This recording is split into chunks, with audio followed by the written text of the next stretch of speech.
ভালো না লাগলে স্কিপ করে চলে যাবে, কিন্তু বলবো না যে আমার ভিডিওটা তোমাদেরকে দেখতেই হবে। জানো তো, এটা 9 বছরের পুরনো ফোন, 4G ফোন দিয়ে আমি ভিডিও করি।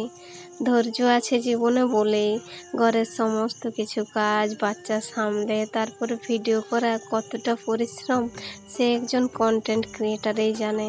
তবে আমি এবার থেকে নিজেকে অনেকটা পরিবর্তন করেছি।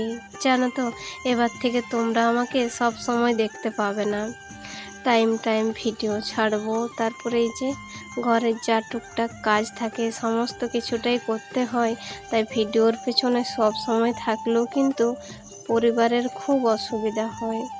আর এই যে আজকে রান্না করেছিলাম বাঁধাকপি বললাম না, এখন সেদ্ধ হতে অনেকটা টাইম লাগে, তাই একটু হালকা হালকা করে ভেজে আর বাটা মশলা দিয়ে যে কোনো রান্না করলে না খুব ভালো লাগে। তবে তোমাদেরকে আর এখন সেরকম রান্না দেখাতে পারি না, যা দেখাচ্ছি এই ব্লগ ভিডিওর মধ্যেই টুকটাক রান্না আমার ঘরে যেমন হয় সেরকমই। যখনই বলি কোথাও বাইরে যাব টোটোতে, তখন আমার বাবু কী যে খুশি হয়। আর এই ছোট্ট বয়স থেকে ও অনেক জায়গা দেখে দেখে শিখেও গেছে যে আমরা কোথায় যাচ্ছি কি। তো যাই হোক, আজকে অনেক কিছু বাজারও করে এনেছিলাম।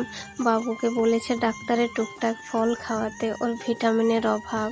আজকে শসা, পেয়ারা, তারপরে এই যে বাঁধাকপির তরকারি, একটু কাগজি লেবু, আর আজকের ডালটাও তাছাড়া একটু পরিবর্তন করেছি। আজকে মুগ ডাল বানিয়েছিলাম, তারপরে বাবুকে খেতে দিলাম। একটু বেগুন ফুলি আমও এনেছিলাম বাজার থেকে, আর মাইকে ভালো করে খাইয়ে দিচ্ছি লেবুর রস দিয়ে। আজকে 2-1 বার কিন্তু খেয়েওছে। কয়েকদিন থেকে যে খাচ্ছিল না সেটা ওর কিন্তু ঠিক হয়ে গেছে মনে হয়।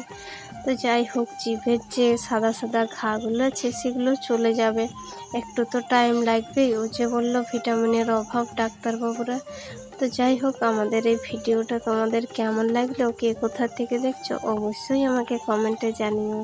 আর ছোটদের সাথে খেলা না করলে হয়, বিকালবেলাটা দেখো তো ওর সাথে আমি একটু খেলা করছি, ও আমাকে আইসক্রিম বানিয়ে এনে দিচ্ছে এই যে কাগজের ঠোঙায়।